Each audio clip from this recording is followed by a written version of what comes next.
Captain Underpants and the Perilous Plot of Professor Poopy Pants, the fourth epic novel by Dav Pilkey.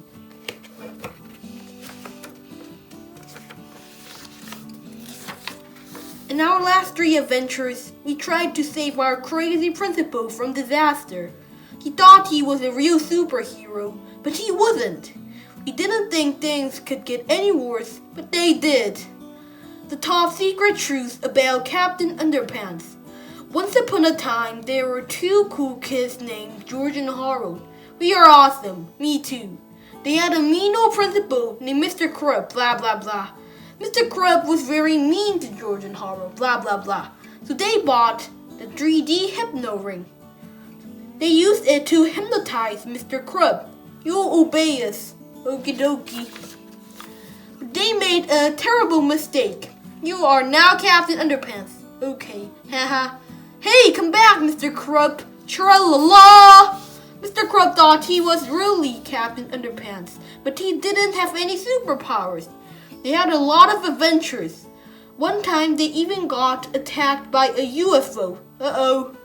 They all got took into the spaceship, and George stole some alien superpower juice. Then Mr. Crub got eaten by a big evil dandelion. So George gave him some superpower juice. Then he got superpowers. Now Captain Underpants has amazing strength. He can even fly too. Holy cow. The only way George and Harold can stop Captain Underpants from causing trouble is by pouring water on his head. This makes him turn back into Mr. Crub. Hey, bub. But beware, because whenever Mr. Crub hears somebody snap their fingers, he turns back into know who. Oh no, here we go again. Tra-la-la! Captain Underpants. Let's start the story now. Chapter 1, George and Harold. This is George Beard and Harold Hutchins. George is the kid on the left with the tie and the flat top. Harold is the one on the right with the t-shirt and the bad haircut. Remember that now. We have the sign. Jerome Morris Elementary. Don't underestimate our good teachers. All of the experts at Jerome Morris Elementary School have their opinions about George and Harold. Their guidance counselor misdirected that the boy suffers from ADD. The school's physiologist, Miss Labler, diagnosed them with ADHD. And their mean old principal, Mr. Crub, thought they were just plain old BAD. But if you ask me, George and Harold simply suffer from IBSS, incredibly boring school syndrome. But see, George and Harold weren't really bad kids. They were actually very bright, good-natured boys. The only problem was that they were born in school. So they look it upon themselves to liven things up for everybody. Wasn't that thoughtful of them? They changed the sign to Jerome Morris Elementary. Our teachers don't use deodorant. Unfortunately, George and Harold's thoughtfulness got them into trouble every now and then. Sometimes it got them into a lot of trouble. And one time it got them into so much trouble, it almost caused the entire planet to be taken over by a ruthless, maniacal, mad scientist guy in a giant robot suit. But before I can tell you that story, I have to tell you this story. Chapter 2. All Hail New Switzerland. As everybody knows, New Switzerland is a small country just southeast of Greenland. You probably know all about New Switzerland's natural resources and systems of government. But here's something about New Switzerland that I'll bet you didn't know. Everybody in New Switzerland has a silly name. Just ask their president, the Honorable Chuckles Jingleberry McMonkeyburger Jr. or his lovely wife Stinky. They'll tell you all about New Switzerland's proud silly name heritage. They'll tell you about the cultural significance of silly names. And then they'll probably tell you a really, really long, boring story of how this stupid tradition got started. You'll skip that part, okay? Just remember that everybody in New Switzerland has a silly name. From the richest to the poorest, from the dumbest to the smartest. And speaking of the smartest, let me introduce you to Professor Pippy P. Poopy Pants. That's a statue of him down there in the bottom right-hand corner of this page. Now, Pippy P. Poopy Pants was probably the smartest person in all of New Switzerland. He graduated at the head of his class at Chenkiku Bruggenose University and afterward spent all of his time creating wild and fantastic inventions. Let's look in on him, shall we? Back in his private laboratory, Professor Pippy P. Poopy Pants was just putting the finishing touches on two wonderful new inventions. The Shrinky Pig 2000 and the Goosey Crow 4000.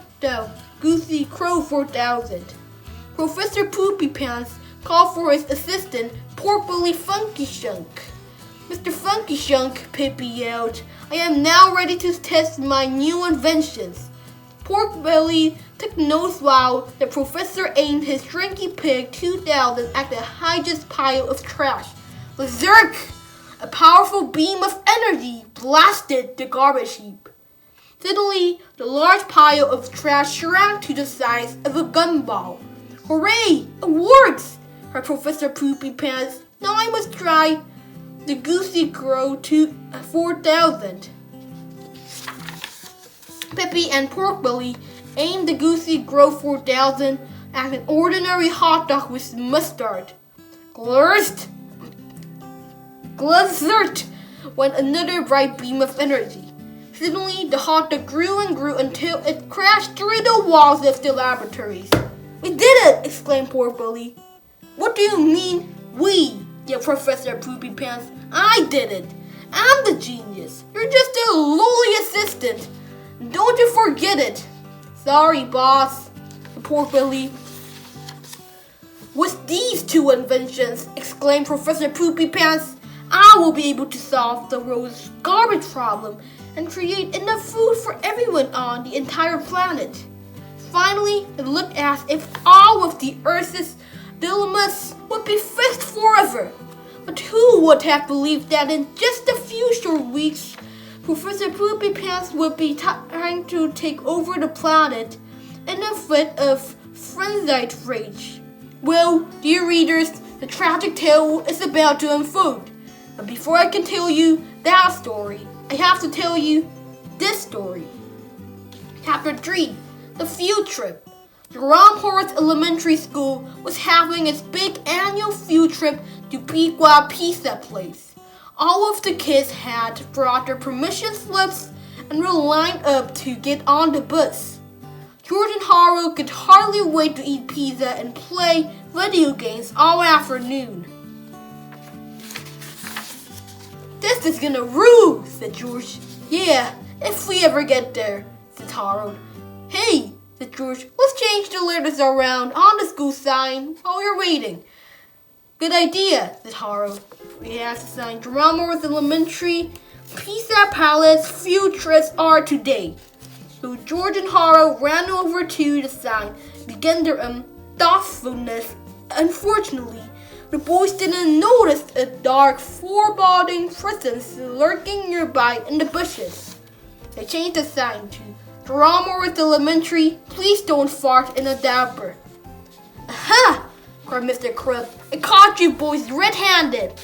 Uh-oh, said George. Heh, laughed Harold. This is just a little joke. A joke? And Mr. Crab, do you boys think that's funny? George and Harold thought for a moment. Well, yeah, said George. Don't you? Asked Harold. No, I don't think it's funny, yelled Mr. Crab. I think it's rude and offensive. That's why it's funny, said George. Oh, said Mr. Crab, you boys like to laugh, huh? Well, here's a good one. You two are officially banned from the school field trip. Instead of eating pizza, you spent the afternoon cleaning up the teacher's lounge. Isn't that funny? No way, said Harold. That's not funny at all, said George. That's cruel and unusual punishment. That's why it's funny, Mr. Crab snarled. Chapter 4. Left Behind. Mr. Crab marched George and Harold over to the janitor's closet. "You can use these supplies to clean the teacher's lounge," said Mr. Crab. "I want it spotless by the time we got back." Mr. Crab went back outside, climbed onto the school bus, and laughed loudly as the bus pulled away. The teachers all pointed at George and Harold and laughed too. "Rats," said Harold. "I thought we were going to have fun today." "We still have fun," said George.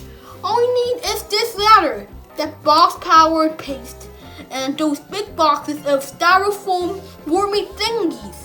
So George and Harold carried their supplies to the teacher's lounge and got down to business.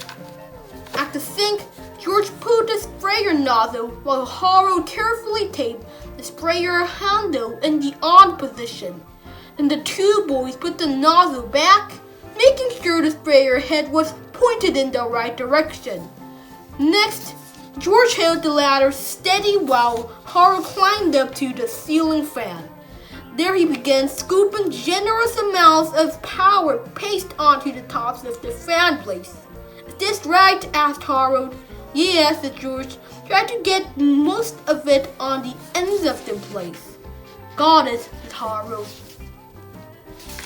George closed all the blinds while Harold adjusted the ceiling fan so it would turn on when the lights came on. Finally, the two boys filled the refrigerator up with worm-shaped styrofoam packaging pellets. "This is going to be fun," said Harold. "Now for the teachers," laughed George. Chapter 5. The fun begins. An hour or so later, the buses returned to the school. All of the children got off, packed up their stuff, and got ready to go home. Mr. Fight, the science teacher, was on school bus duty. The rest of the teachers scattered around George and Harold and began teasing them. "You kids sure did miss the fun field trip," said Miss Ribble. "That pizza was so delicious. Too bad you didn't get any." "I wanted to bring you back a pizza," said Mr. Meaner, "but I ate it on the bus." He threw an empty pizza box at George and Harold's feet, and the teachers howled with laughter. "Maybe you can lick the cheese off the box," Mr. Crab roared. The teachers eventually got tired of taunting George and Harold, so they retreated to the teacher's lounge to relax. "Hey, how come it's so dark in here?" asked Mr. Meaner as he flicked on the lights. The ceiling fan began rotating very slowly. Miss Ribble went to the sink and turned on the faucet. Suddenly, the spray nozzle sprayed cold water all over her. "Ugh!" she screamed. "Somebody turn the water off!" The other teachers sprang up and tried to help. They all got sprayed too. The ceiling fan was rotating faster now, and some of the powder paste had begun flying off the fan blades. The teachers struggled with the faucet, pushing and shoving each other. Finally, somebody turned the water off. Now, before everyone was thoroughly soaked.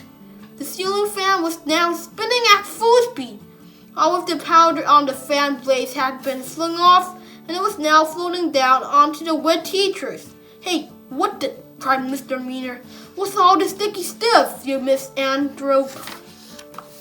By now, all of the teachers were covered in gooey, sticky paste. It didn't take a genius to know that George and Harold were behind all this.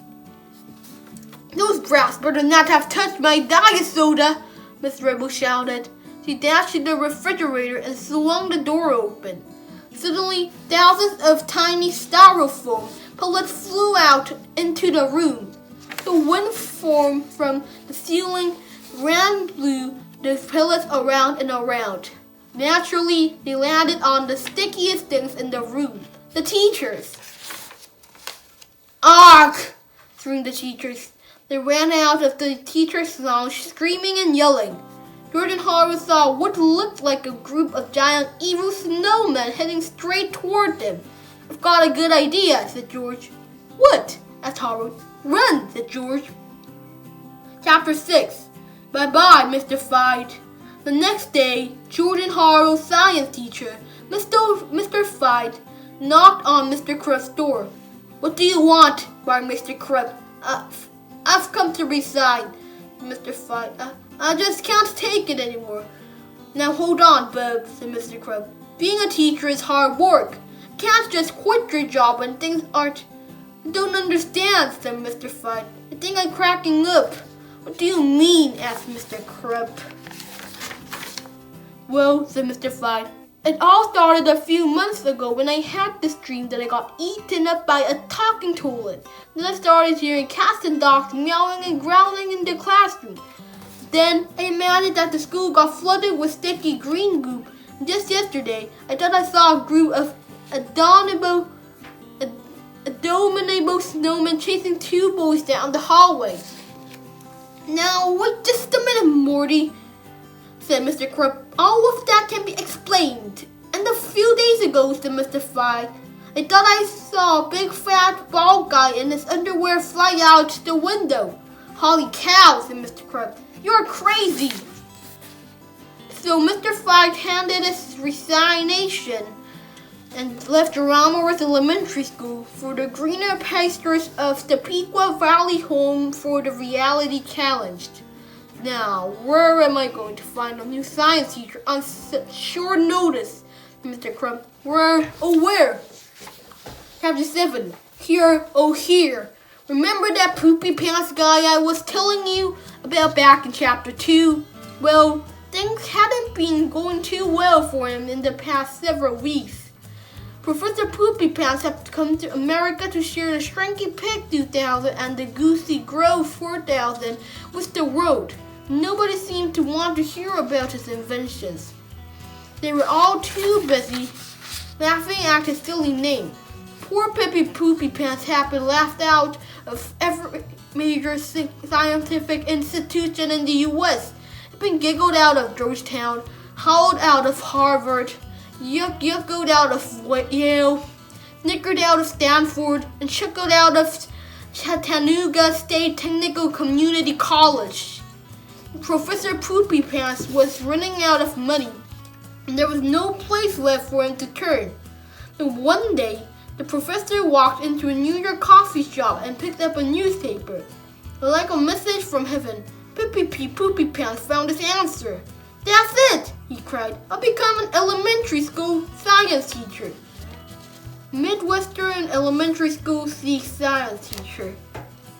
Interesting, yeah, they made a newspaper. Is Pequot and Midwest? Not sure of that. "I work really hard, and soon people will come to respect me and see what a genius I am. Then I can introduce my great inventions to the world." Pippy Poopy Pants was certain that the one place people wouldn't laugh at his name was at an elementary school. "Kids are so accepting and loving," he said. "Kids can always count on the sweetness and innocence of children." Oh no, the child next to Pippy Poopy Pants poured salt on his coffee. They can't be trusted, as I know. Chapter 8. The Sweetness and Innocence of Children. "Hello, boys and girls," said the professor a week later. "I'm going to be your new science teacher. My name is Professor Pippy Poopy Pants." "Alright, settle down, boys and girls. Yes, it's a funny name. I know, but let me explain how I got this name. Please, children, settle down. It's not that funny, let me assure you. Boys and girls, please stop laughing. Alright, I'm going to count to 10, and when I'm done, I want all of you to quiet down so we can learn about the wonderful world of science. 1, 2, 3, 4, 5, 6, 7, 8, 9, 9.5. Children, please stop laughing. I know you're all very far behind in your lessons.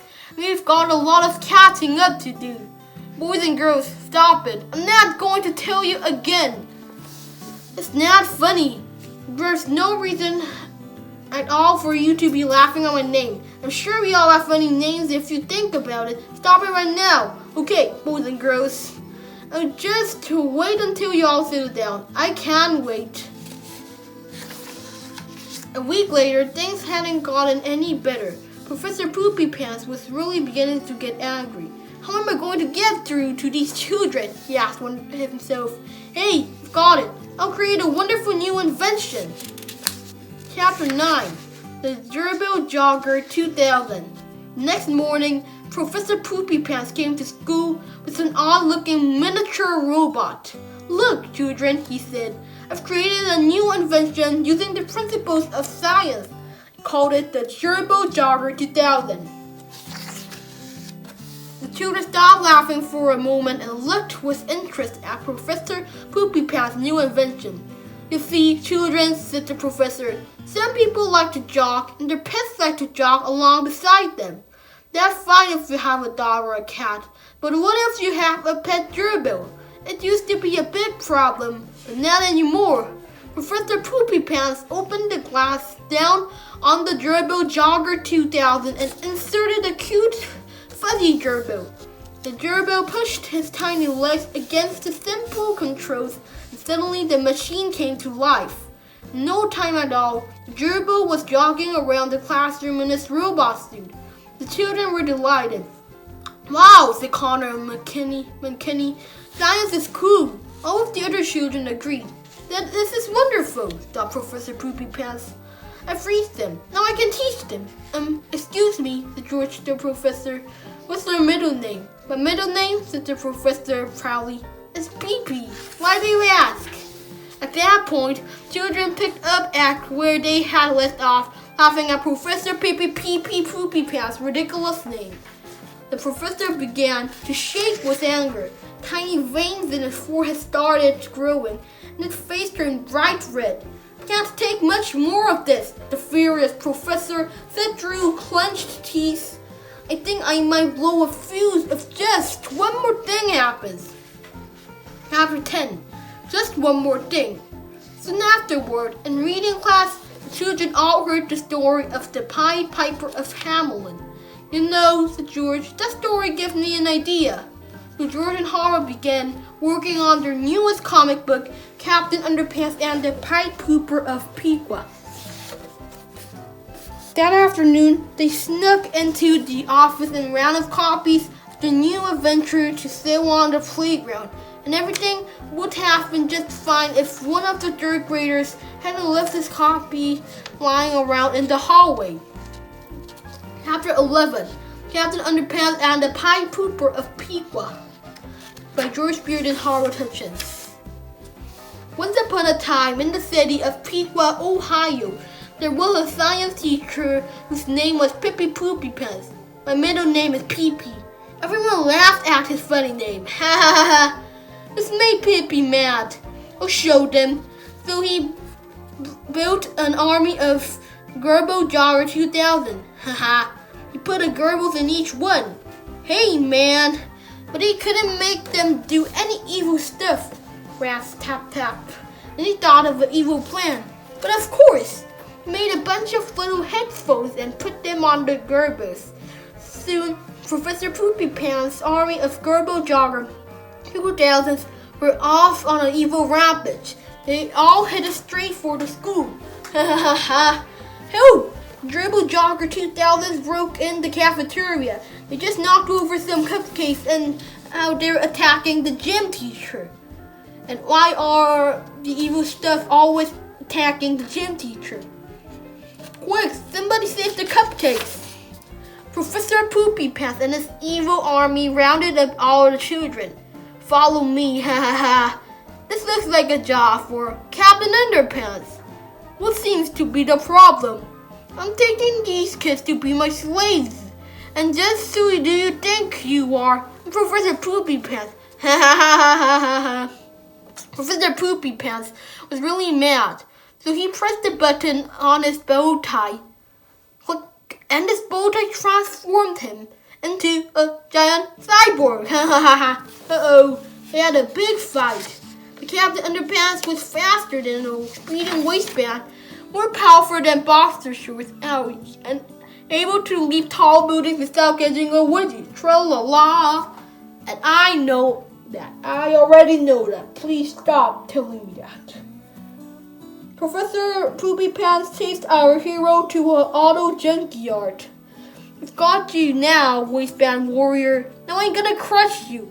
Captain Underpants pressed the button on his utility waistband. Click, and out popped the tiny toilet of truth. Captain Underpants aimed the tiny toilet of truth at Robo Pippi. Flush! I'm arrested! Captain Underpants saved the day. But what about the evil Gerbils? They're not evil. Look, Professor Poopy Pants was controlling them with this. Is it music? No, listen. Babe, I got you, babe. Hell, please, God, make it stop. This won't make anybody turn evil. So Captain Underpants destroyed the controller. Tra-la-la! Hooray for Captain Underpants. The end. Notice, all animal currently were simulated. No actual Gerbils were forced to listen to Treehouse Comics. Chapter 12. Professor P goes crazy. In his entire life, Professor Poopy Pants has never been as angry as he was at that very moment. As he stood in the hallway, something inside his fragile brain snapped, began shaking and sweating uncontrollably. Suddenly, a wicked smile stretched across the professor's face. He staggered toward his empty classroom, mumbling to himself and giggling. He had hit rock bottom, and he decided to pull the rest of the planet down with him. Pippi P. Poopy Pants was going to take over the road. But before I can tell you that story, I have to tell you... Oh, never mind. I'll tell you that story. Chapter 13. Honey, I shrank the school. Professor Poopy Pants opened the storage closet in his classroom and took out the Shrinky Pig 2000 and the Goosey Grow 4000. He also grabbed the empty Gerbil Jogger 2000 and stumbled outside with his inventions. The crazed professor giggled wildly to himself as he aimed the Goosey Grow 4000 at the Gerbil Jogger 2000. Berserk! Suddenly, the Gerbil Jogger 2000 grew 10 stories high. Professor Poopy Pants began his long climb up the side of the giant Gerbil Jogger 2000. It took almost an hour, but eventually he reached the huge glass dome at the top and squeezed his way inside. Mommy, the little boy who was walking by with his mother, a little mantis crawled into a giant robot suit and is about to take over a school. Oh, for heaven's sake, said his mother. Where do you come up with this nonsense? Next you'll be telling me that a giant man in his underwear is flying the huge robot in the middle of the city. Professor Poopy Pants was now in control of the colossal Gerbil Jogger 2000. He reached down with his mighty arm, picked up the Shrinky Pig 2000, and aimed it at the school. Berserk! Just then, George and Harold looked out the window. Hey, said George, isn't that the Gerbil robot thingy? Yeah, said Harold. Why is it so big? I don't know, said George. But it's getting bigger by the second. Said Harold. I don't think it's getting bigger. I think we're getting smaller. Chapter 14. The Perilous Plot. Professor Poopy Pants reached down and picked up the tiny school with its giant robotic hand. Everyone screamed in horror. In no time at all, eyewitness newswoman Ingrid Ashley was on the scene. What do you want from us? Shouted reporter Ashley. I want a pencil, screamed Professor Poopy Pants. A pencil, asked reporter Ashley. Here, take mine. She tossed a yellow cartoon pencil towards the giant robot. Professor Poopy Pants reached down with his giant robot arm, picked up the Goosey Grow 4000, and aimed it at the pencil. Berserk! The pencil grew to the side of a tree trunk, and Professor Poopy Pants grabbed it. Follow me, he said. The giant robot led the news crew to the center of downtown Piqua. There, he found 3 large white billboards. He put down the Shrinky Pig 2000 and the Goosey Grow 4000 and began writing on the billboards with his giant pencil. Chapter 15. The name change charts 2000. Professor Poopy Pants spent several minutes jotting down the complex code on the 3 giant billboards. George and Harold, along with nearly 1,000 of their fellow shrunken students, watched the mad professor from the terrifying clutch of his giant robotic hand. "What is that crazy guy up to?" asked Mr. Crab from his office window. "I'll tell ya," shouted Poopy Pants. "Everybody on the planet must now change their normal names to silly names using these 3 charts. Anyone who refuses will get shrunk." "How did the charts work?" asked Mr. Crab. "It's easy," said Professor Poopy Pants. "What's your first name?" I'm not telling," said Mr. Crab. "What is your first name?" shouted Professor Poopy Pants. All right, said Mr. Crab. "It's Benny." All of the children giggled. "The first letter of your first name is B," said Pippi. "Now look at the first chart and find the letter B." Lumpy. Mr. Crab looked at the chart. "It says B is lumpy," he whined. "B equals lumpy," he whined. "Good," said Professor Poopy Pants. "Your new first name is Lumpy." All of the children laughed. "Lumpy Crab," moaned Mr. Crab. "I don't want to be called Lumpy Crab." "You won't," asked Professor Poopy Pants, "because you have to change your last name too." "Uh-oh," said Mr. Crab. "Your last name is Crab," said the professor. "It starts with a K, the ends with a P. Now find the letter K on the second chart and the letter P on the third chart." Mr. Crab looked at the 2 charts. It says K equals potty and P equals biscuits. "Wonderful," shouted the professor. "Your new last name is Potty Biscuits." "Oh no," groaned the principal. "My new name is Lumpy Potty Biscuits." The children all howled with laughter. "Don't laugh too hard, kiddies," said Professor Poopy Pants. "You all have to change your names too, or I'll shrink you again." Well, as you can imagine, nobody wanted to get shrunk twice. So everybody looked at the 3 charts and figured out their new silly names. So, let me find my new name. I start with H. My first name is Cheeseball. My last name is Lee. Okay, so first L. Where is L? Yeah, liver. Cheeseball, liver. Cheeseball, liver tush. Okay. That's funny. Cheeseball, liver tush. Okay, let's see my younger brother Sean. Real name. Last name is Liver Tush. Maybe the same. Liver Tush. Snotty Liver Tush. Alright. Stephanie Yarkoff became Snotty Gorilla Breath. Ruby Sternberg became Loopy Pizza Pants. And poor little Janet Warwick became Poopsie Chuckle Butt. This may be the most horrible moment in all of human history, the local news reporter to her audience. "It seems that everyone on Earth must now change his or her name to avoid getting shrunk. Good luck to you all. This is Chim Chim Diaper Brains reporting for Eyewitness News. Now back to you, Booger." Chim Chim Diaper Brains. Great. Chapter 16. Fluffy and Cheeseball. This is Fluffy, Tolan Nose, and Cheeseball Waffle family. Fluffy is the kid on the left with the tie and the flat top. Cheeseball was the one on the right with the t-shirt and a bad haircut. Remember them now. "We've got to do something," cried Fluffy. "But what?" said Cheeseball. "We're smaller than 2 mice. What can we possibly do?" "Let's go find our old friend Captain Underpants," said Fluffy.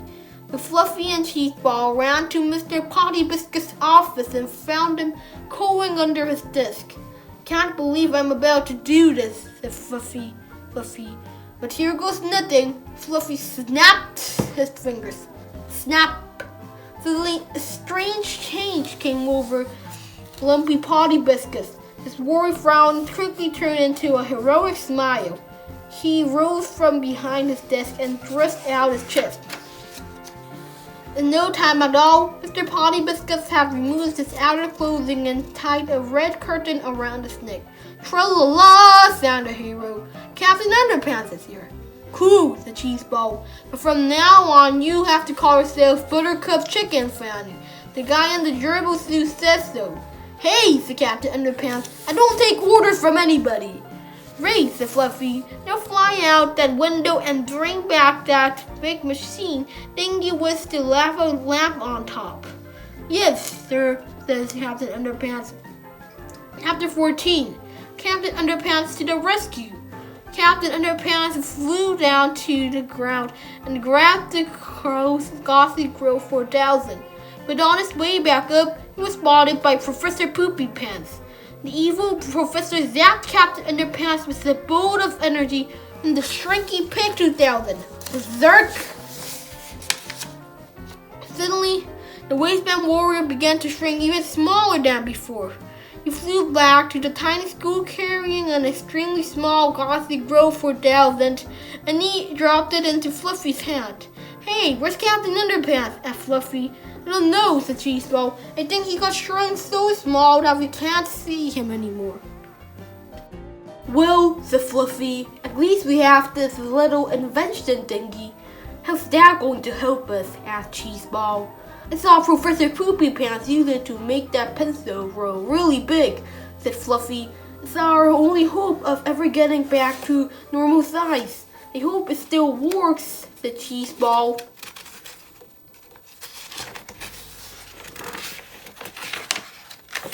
Fluffy and Cheeseball dashed to the school kitchen and climbed up the ladder onto the roof. Maybe if we zap the school with this thing, everybody will grow back to normal size, said Fluffy. Good idea, said Cheeseball, and we can all run away. Chapter 18. Are you there, God? It's us, Fluffy and Cheeseball. Fluffy pointed the Goosey Grove 4000 at the roof of the school and got ready to press the button. But the boys were spotted by Professor Poopy Pants. Quickly, he turned his mighty robotic hand, and Fluffy and Cheeseball slid off the roof. Downward they tumbled through the air. Oh no, shouted Cheeseball. We're doomed! Wait a second, cried Fluffy. Do you have a piece of paper on you? Yeah, screamed Cheeseball. Right here in my pocket. But what good is it gonna do us now? Quick, cried Fluffy. Fold it into a paper airplane. What kind of paper airplane? Asked Cheeseball. Any kind, screamed Fluffy. Just do it now.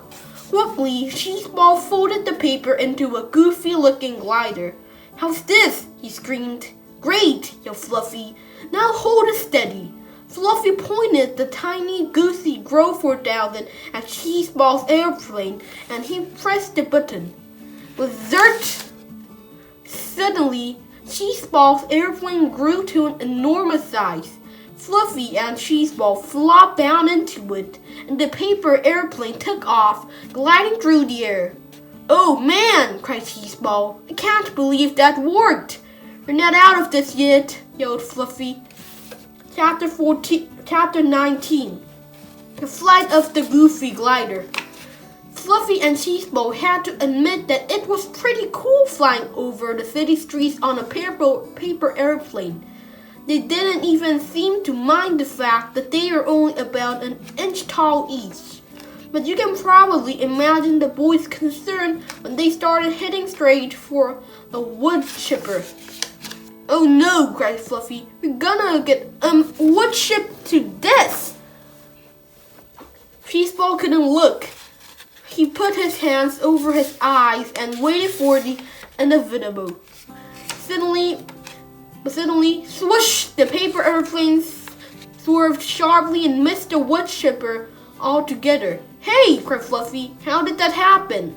I don't know, said Cheeseball. I'm not steering this thing. The boys had barely caught their breath when a small dog noticed the airplane and came running after them. Oh no, cried Cheeseball. We're gonna get them eaten by a whiner dog. Fluffy covered his eyes this time. Clump!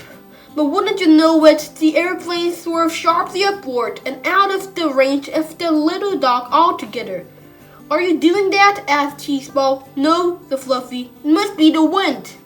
Finally, the paper airplane landed in a wet, sticky pile of hot blacktop. Yuck, said Fluffy.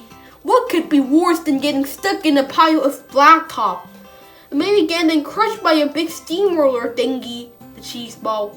You sure have an active imagination, said Fluffy. No, I don't, said Cheeseball, as he pointed upward. Look! Oh no, screamed Fluffy. You're gonna get steamroller thingies to death. Just then, the boys were yanked up through the air to safety. Something's got a hold of us, cried Cheeseball, but I can't see what it is. It must be Captain Underpants, said Fluffy. Just can't see him because he's so small. Hey, said Cheeseball, I bet he was steering the airplane out of danger too. Our hero, the boy shouted. Chapter 20, extra large underpants. Fluffy and Cheeseball landed safely in an abandoned alley. We've got to enlarge Captain Underpants so he can fight Professor Poopy Pants, said Fluffy. The fate of the entire planet is in our hands. And how can we enlarge him if we can't see him? Asked Cheeseball. Good question, said Fluffy. Wait, said Cheeseball. I've got an idea. He called out as loud as he could. Captain Underpants, we can't see you, but if you can hear us, fly over and land on my finger. We have a machine that can make you big again. The boys waited a few seconds. Look, Fluffy, said Cheeseball. There he is. See? He's that little tiny speck on my finger. Now just aim the machine at the little speck, but don't zap my finger, okay? Don't worry, said Fluffy. I'm a great shot with this thing. I won't zap your dessert. Oops, sorry. The good news was that Captain Underpants had grown larger and was now visible. The bad news was, well, let's just say that Cheeseball was going to have an awful hard time picking his nose with his right hand from now on. Fluffy gave Captain Underpants a few more shots from the Goosey Grove 4000. The waistband warrior grew and grew and grew until he was 10 stories high. Finally, the colossal captain headed towards the preposterous professor. A showdown was about to begin. The little boy from chapter 13 happened to be walking by with his mother again. He looked up and saw a giant man in his underwear getting ready to fight a huge robot in the middle of the city. Mommy, said the little boy. What? Asked his mother. Never mind, said the boy. Chapter 21, the incredibly graphic violence chapter in Flipporama. Warning, the following chapter contains scenes that are so intense and horrific they may not be suitable for viewing by people who can't take a joke.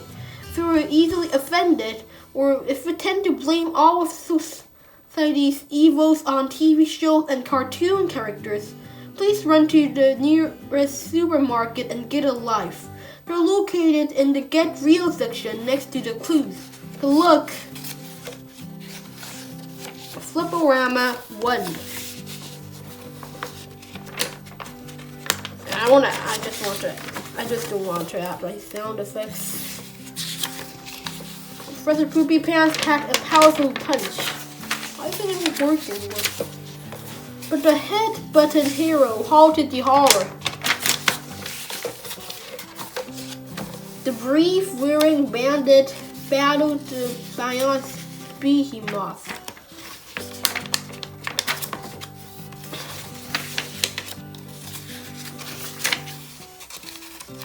The waistband warrior won the war. Great. Chapter 22, the 22nd chapter. Professor Poopy Pants had been defeated, and everybody in the school cheered wildly. They were still small, but at least they got their own names back. Me too. I'm sure glad I don't have a silly name anymore, says Miss Dribble. Me too, said Miss Directed. Hooray! Cried George. Let's all give Captain Underpants a big hand. Harold was not amused. Oops, said George. Sorry. That's okay, said Harold. Just give me that invention thing so I can zap us back to normal. Harold held the Goosey Grove 4000 in his giant hand, zapped George and himself. That is, every part of himself except his giant hand. Dessert! Suddenly, George and Harold were back to their normal sizes again. Boys, said George, we sure have tested the limits of science today.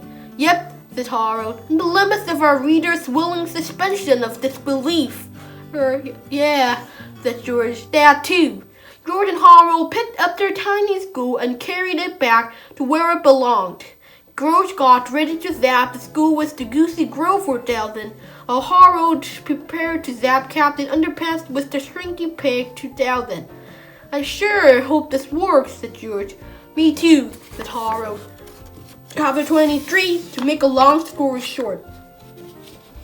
It did. Chapter 24, the chapter before the last chapter.